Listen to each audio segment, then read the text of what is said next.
Bonjour mes amis, que Dieu vous bénisse tous, que le Saint-Esprit, l'Esprit de la très sainte Trinité descende sur vous et qu'il ouvre votre compréhension, vos yeux spirituels, pour que vous puissiez comprendre la volonté de Dieu dans votre vie. Ça, c'est le plus grand prix que l'être humain peut recevoir. La compréhension de la volonté de Dieu pour sa vie. Et en parlant de cela, nous sommes en train de parler au sujet de la religion, la plaie qu'est la religion. Elle est le motif de toutes les confusions qui existent sur la terre, les guerres, tout à cause des religions. Donc, j'aimerais que vous raisonniez avec moi en relation à la religion. Je sais, nous savons que quand la personne pratique une religion, elle a la sensation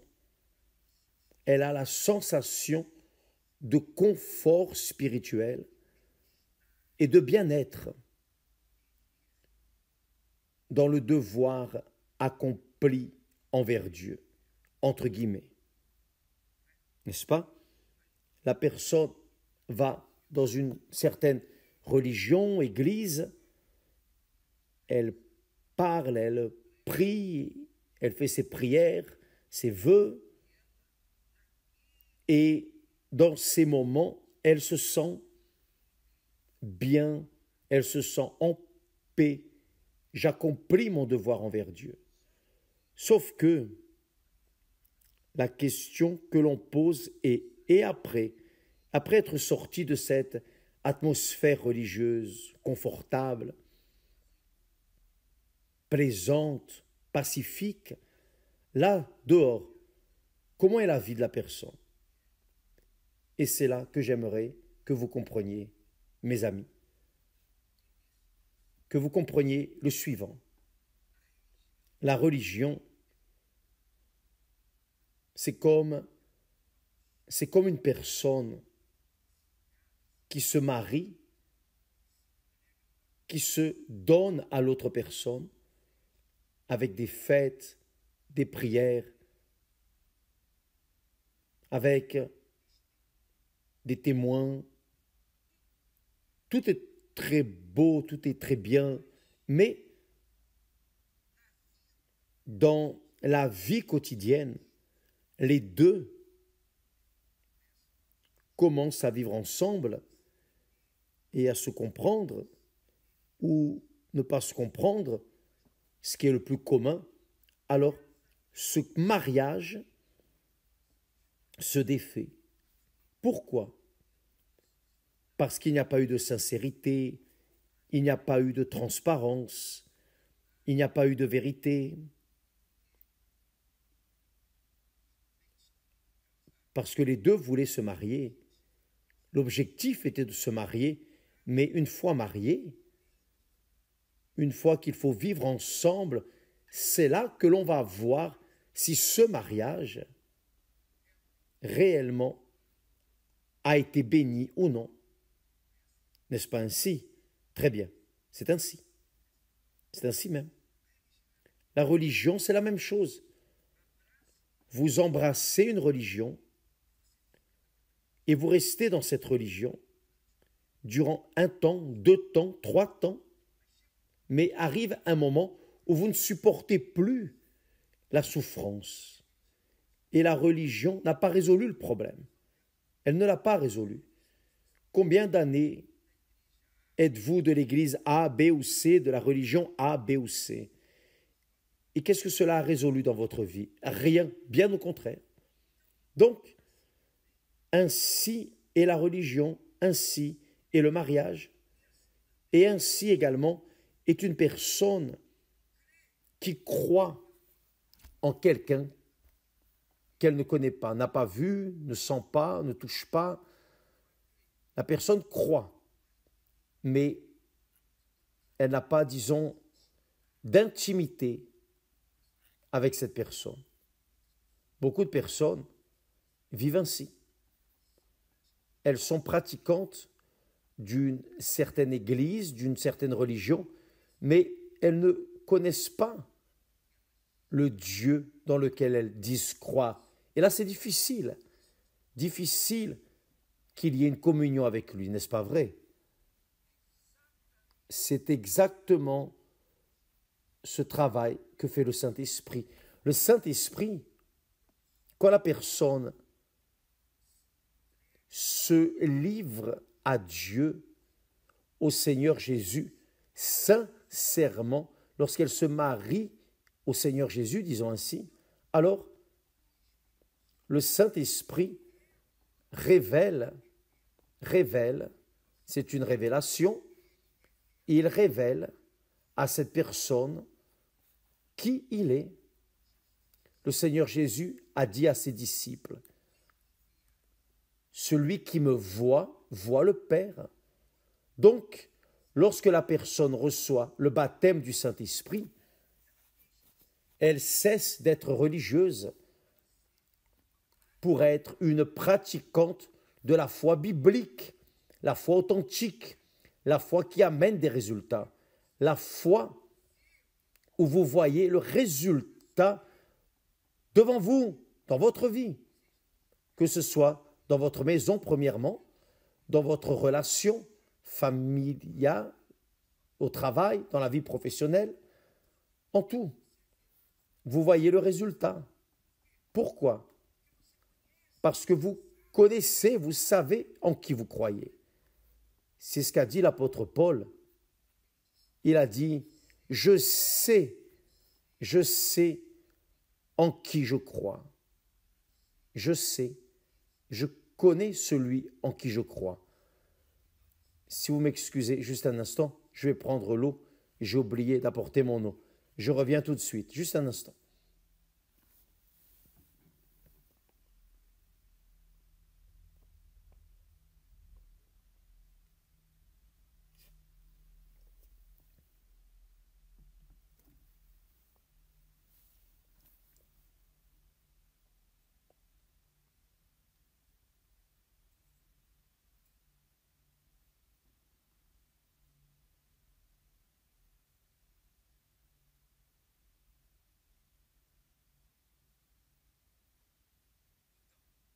Bien. La religion est ainsi. La religion enseigne la pratique des doctrines, des commandements. Le pasteur, le prêtre, l'évêque, faites ceci, faites cela.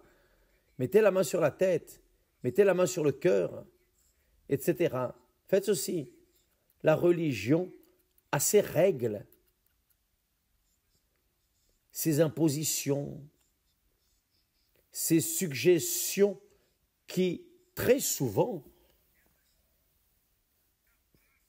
étouffent la foi, la pure foi dans la parole de Dieu. C'est ce qui est arrivé à l'époque du Seigneur Jésus. Nous allons lire ici un texte très intéressant. Cela vaut la peine que vous accompagniez avec moi. Prenez votre Bible dans l'évangile de Luc, chapitre 18. Luc, évangile de Luc, chapitre 18. Le Seigneur Jésus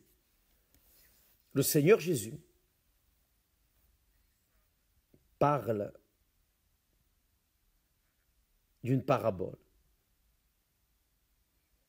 Et il dit ainsi, il enseigne, deux hommes, Luc 18, chapitre 18, verset 10, à partir du verset 10, deux hommes montèrent au temple pour prier, le temple que Salomon avait construit. Je pense ainsi, je crois que c'est cela. L'un était pharisien. Qu'est-ce que le pharisien? Le pharisien est un religieux. C'était une secte des Juifs qui avait ses règles différentes des Sadducéens. Les Sadducéens, par exemple, ne croyaient pas dans la résurrection, tandis que les pharisiens croyaient dans la résurrection. Donc, ils se séparaient par leur forme d'interprétation de la Bible. Donc, le pharisien était un religieux né, véritable, vraiment religieux. Et l'autre, un publicain. Qu'étaient les publicains? Le publicain était les ennemis numéro un du peuple d'Israël, du peuple juif. Pourquoi? Parce que le publicain, c'était des juifs qui travaillaient et qui collectaient des impôts pour César, qui était l'empereur de Rome, qui dominait la Galilée, qui dominait Israël. Donc, le pharisien était religieux. Le publicain était haï, une personne détestée, haïe par la population, car il collectait les impôts pour César. Et si la personne n'avait pas la possibilité de payer les impôts, alors il emmenait leurs enfants, exactement, pour être esclaves de César. Donc le publicain était très haï, très haï. Donc, deux types de personnes. L'un était religieux, le pharisien. L'autre était un terrible pécheur, car il travaillait pour César et il était rigoureux dans sa fonction. Et là, le Seigneur Jésus continue à dire, le pharisien, le religieux, debout, priait ainsi en lui-même. Ô Dieu, je te rends grâce de ce que je ne suis pas comme le reste des hommes. Voyez le religieux. Le religieux se sépare déjà des autres personnes qui ne sont pas religieuses. Ô Dieu, je te rends grâce de ce que je ne suis pas comme le reste des hommes qui sont ravisseurs, injustes, adultères. Ravisseurs, injustes, adultères, ou même comme ce publicain. C'était le religieux priant Dieu. Et il continue. Je jeûne 2 fois par semaine. Je donne la dîme de tous mes revenus. C'est-à-dire, ce pharisien était un homme supposément sincère, une personne correcte, qui obéissait aux lois, aux règles de sa religion, mais le Seigneur Jésus l'a comparé au publicain qui était un terrible pécheur. Et le Seigneur Jésus a dit, le publicain se tenant à distance,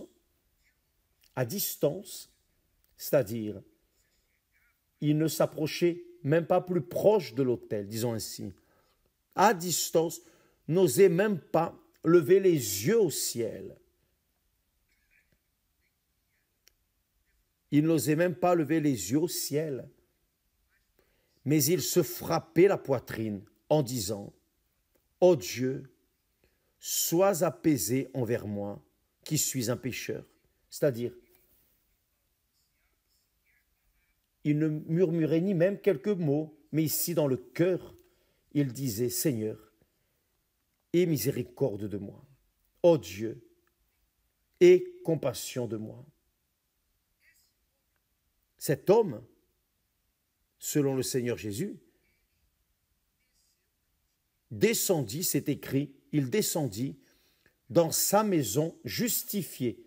Qu'est-ce que ça veut dire, justifié? Justifié veut dire pardonné, sans plus de culpabilité. Il était libre de ses culpabilités, de ses péchés, car il a été justifié devant Dieu. Plutôt que l'autre. L'autre, non. Le Seigneur Jésus montre que l'autre, c'était le pharisien, le religieux, c'est-à-dire le religieux n'a pas été justifié devant Dieu, même en pratiquant sa religion, même, comme il dit là, qu'il n'était pas comme les autres hommes, ravisseur, injuste, adultère, ou même comme ce publicain qui était un voleur, il volait vraiment sur la base des impôts. En plus de cela, il jeûnait 2 fois par semaine et il donnait la dîme de tous ses revenus. C'est-à-dire, c'était un homme légaliste. Il était encadré parfaitement dans la religion juive. C'est-à-dire, il se considérait juste, il se considérait supérieur aux autres personnes qui n'étaient pas comme lui. En fin de compte, il ne volait pas, il n'était pas injuste, il n'était pas adultère, il donnait la dîme, il donnait les dîmes avec fidélité, il jeûnait, il était religieux. Mais le Seigneur Jésus dit, je vous le dis, le publicain, celui-ci descendit dans sa maison justifié, pardonné. Dieu a écouté sa prière, Dieu lui a pardonné. Il est sorti du temple en paix. Pourquoi? Parce que Dieu l'avait pardonné. Lorsque nous sommes pardonnés, quand nous n'avons pas de culpabilité, quand notre conscience ne fait plus mal, elle ne fait plus mal. Nous sommes libres. Libres. Donc, il y a la paix en nous. Mais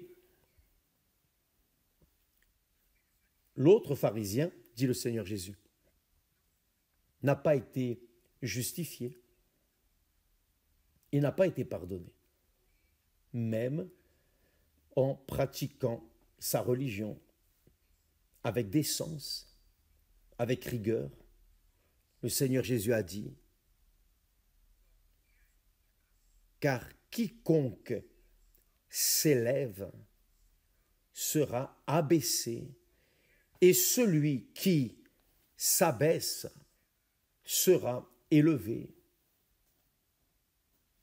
Donc, mes chers amis,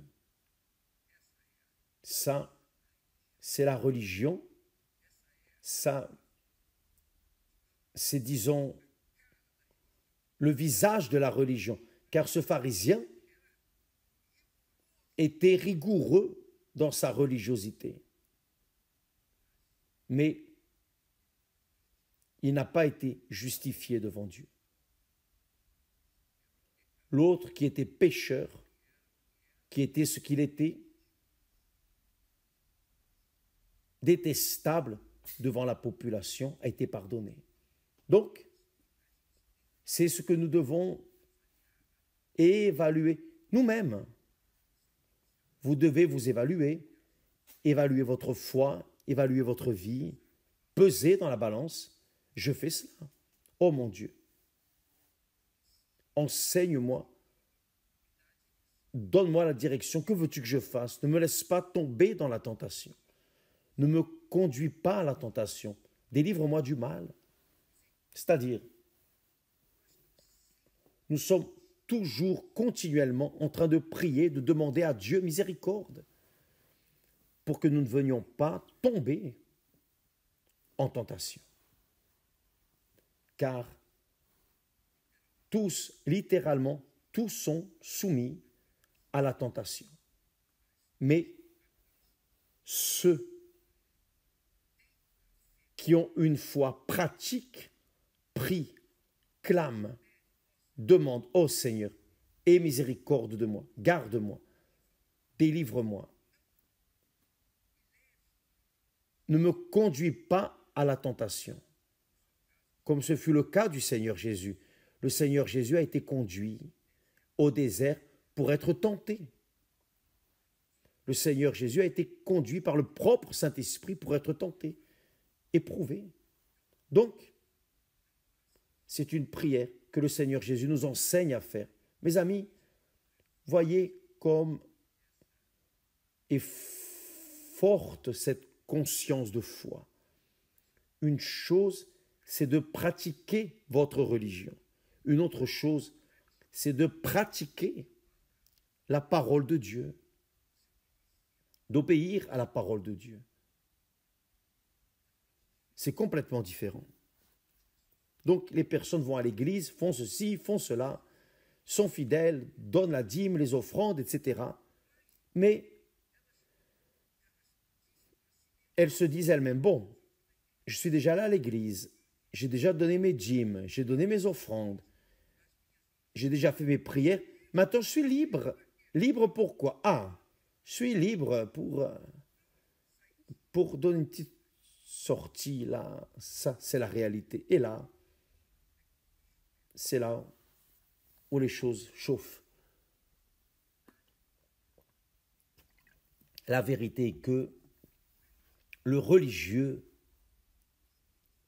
tant qu'il sera religieux, ne connaîtra pas Dieu. Pourquoi? Parce que le Saint-Esprit, l'Esprit de Dieu, ne veut pas que nous soyons esclaves de religion. Il veut que nous soyons obéissants à sa parole. Juste cela. Obéir à la parole de Dieu ne signifie pas nécessairement que vous allez obéir à la religion. Non. Car chaque religion a ses règles, ses obligations. Ce n'est pas vrai. Mais la parole de Dieu est une seule. Excusez-moi, je ris parce que ça donne une joie dans l'âme. La parole de Dieu est une seule, c'est comme Dieu, Dieu est parole. Ou vous obéissez ou vous n'obéissez pas. C'est ce qui arriva dans le jardin d'Éden. Dieu a tout fait très bon, tout était parfait. Après avoir fait le jardin, il a mis Adam et Ève parfaits. Il n'y avait rien d'erroné en eux. Ils s'emboîtaient avec perfection. Tout était parfait. Fruits, tout ce qu'ils voulaient manger était là dans le jardin, sauf le fruit de la connaissance du bien et du mal. Quand la personne a la curiosité de connaître le mal, obligatoirement, elle doit choisir entre suivre le bien ou le mal. Si elle n'a pas la connaissance du mal, elle suit le bien. Tranquillement, elle va en paix avec elle et Dieu par-dessus toutes les choses. Mais la vérité est que la religion mène les personnes à obéir à des règles, obéir à des commandements d'hommes. Comme nous avons dit hier, c'est le Seigneur Jésus qui a dit cela. C'est le Seigneur Jésus qui l'a dit. Des commandements des hommes, non de Dieu. Donc les personnes, malheureusement, se trompent avec leur religiosité. Elles se trompent. Mais au moment de l'épreuve ou des épreuves, au moment de traverser les déserts, le peuple fond, car la religion ne soutient pas, ne donne pas d'appui. La religion ne résout pas. Aucune religion ne résout. Mais l'obéissance à la parole de Dieu résout. Vous voyez par exemple, à titre d'exemple, le peuple d'Israël, quand il était esclave en Égypte, était religieux. Beaucoup ne croyaient pas, ni même en Dieu. Comment Dieu peut-il exister et je suis là esclave. Où est la terre promise? Non, je ne crois pas dans ce Dieu. Cela arrive avec les personnes frustrées par la religion. Mais quand la personne a une rencontre avec Dieu, qui est le cas quand la personne reçoit le baptême du Saint-Esprit, elle sait en qui elle croit. Elle sait chercher la réponse, car cela est arrivé avec moi. Les fois où je me suis senti, disons, dans le fond du puits, j'ai dû recourir au Dieu dans lequel je croyais, celui qui promettait dans sa parole, qui promet dans sa parole, nous délivrer. Donc, j'ai cherché cette délivrance. Donc, si je suis là aujourd'hui, c'est parce que j'ai eu un contact, j'ai eu une rencontre avec mon Seigneur. Je connais le Seigneur Jésus. Il me connaît. Pourquoi? Parce que son esprit est venu faire sa demeure en vous et c'est ce qu'il veut faire en vous. C'est ce que Dieu veut. Tout ce qu'il veut de vous, c'est votre cœur, c'est votre vie, c'est votre âme pour qu'il puisse vous diriger, vous conduire en accord avec sa volonté. Et au moment où viendra la tribulation, au moment de la difficulté, vous savez, vous allez savoir en qui vous allez appuyer votre vie, où vous allez chercher la solution. Vous n'allez pas compter sur votre religion, car elle ne va pas résoudre votre problème. Aucune religion ne résout le problème de qui que ce soit. Mais quand la personne a l'Esprit de Dieu, elle connaît Dieu et elle sait à qui recourir à l'instant de la tribulation. Avez-vous compris, mes amis? Donc, beaucoup de personnes, malheureusement, traitent Dieu comme s'il était le Seigneur de la religion. Et ce n'est pas le cas. Il est le Seigneur de la vie. Et il veut donner la vie. Il veut faire en sorte que vous soyez un témoin ici sur terre. Il est esprit et il a besoin d'un vase, d'un corps pour habiter et manifester sa grandeur, sa bonté, sa miséricorde, sa compassion sur toute la terre. Et quand il vient sur quelqu'un, alors ce quelqu'un commence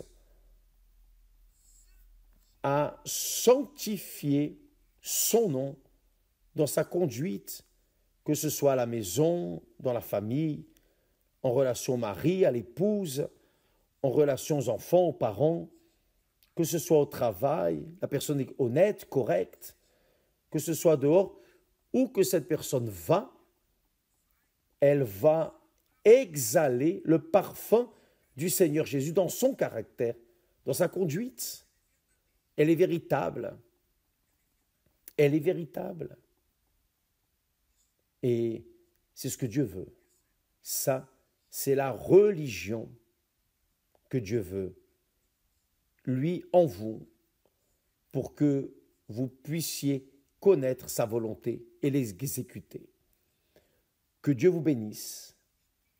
Le Saint-Esprit vienne illuminer votre compréhension pour que vous puissiez le comprendre et profiter de sa présence. Que Dieu vous bénisse et à demain, au nom du Seigneur Jésus. Grâce à Dieu.